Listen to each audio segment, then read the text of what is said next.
Well, hello, my friends. I'm excited to be here with Dr. Viv Ewing. She is the president and CEO of Children's Square USA. Viv, thank you so much for joining me today.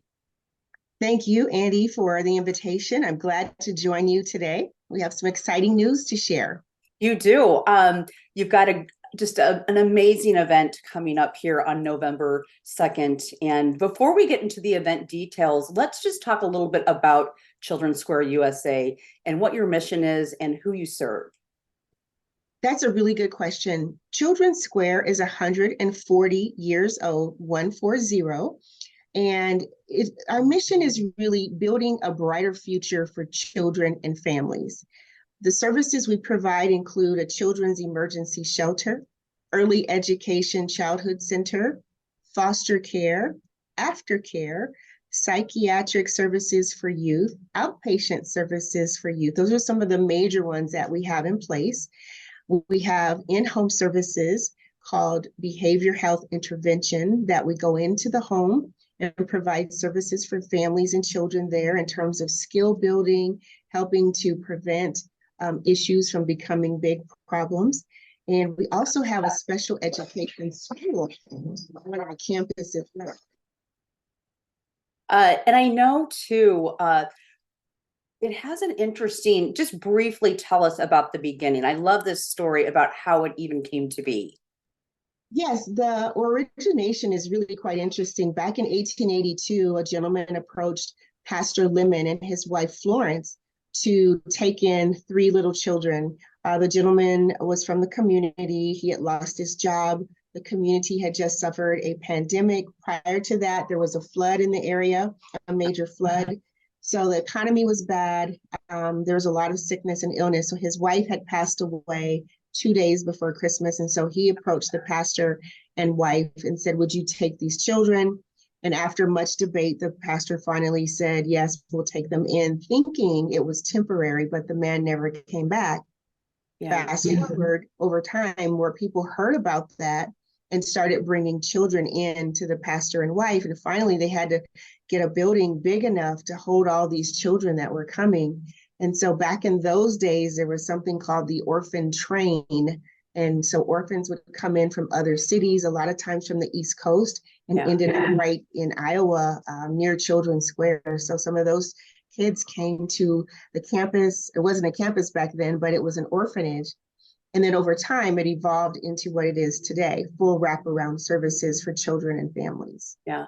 I mean, I'm just amazed at everything Children's Square does. There's so many things. And when we look at the Jason Awards that's coming up again on November 2nd, you know, it really, you're honoring people in the community to help continue to build on the mission of the organization. So let's talk about the Jason Awards and this year, because you've got some really great people that you're honoring. But just the Jason Awards, what is it? Yes, the Jason Awards has been happening for about 20 years at Children's Square.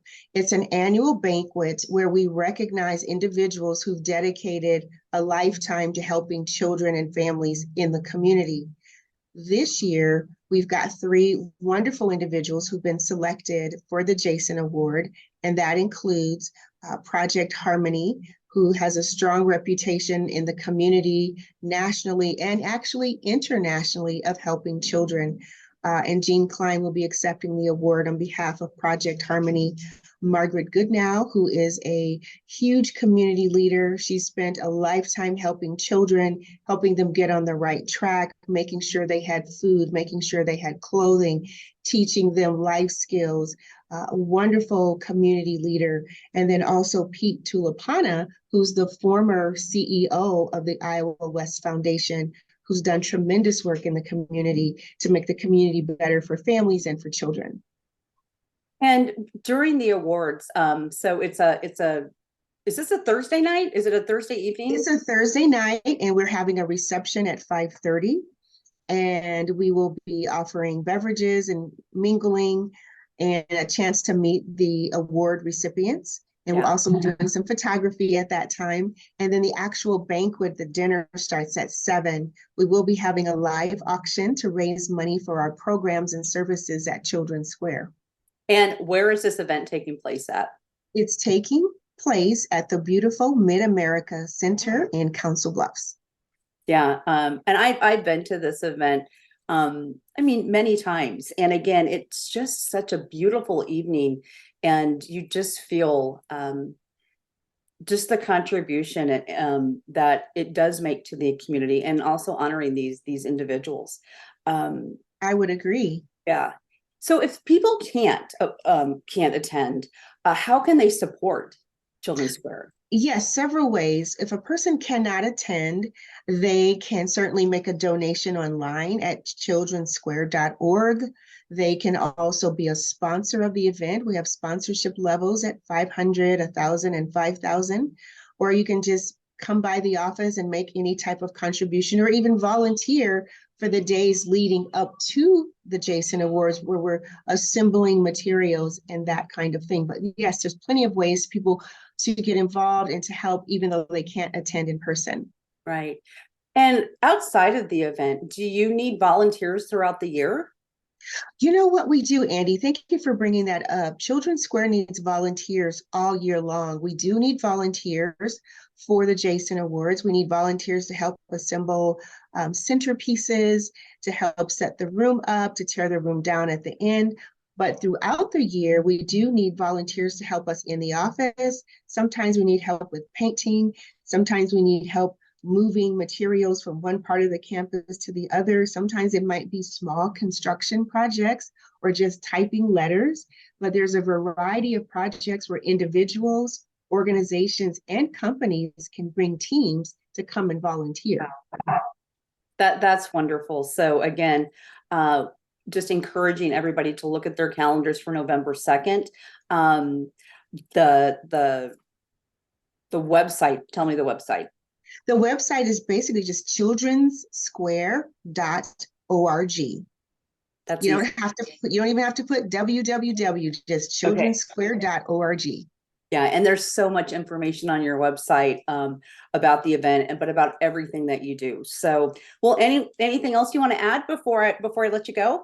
Yes, I would encourage the community to come out and support this wonderful event. It's a night that you won't forget. We're even bringing some of our children from Children's Square to the event as well. So come one and come all. All right, Viv. Well, thank you so much for joining me. And again, folks, November 2nd, children'ssquare.org. And again, thank you, Viv, for everything that you do for your organization and everything. We'll see you there. Yep, see you there. All right, folks, don't go away. We'll be right back.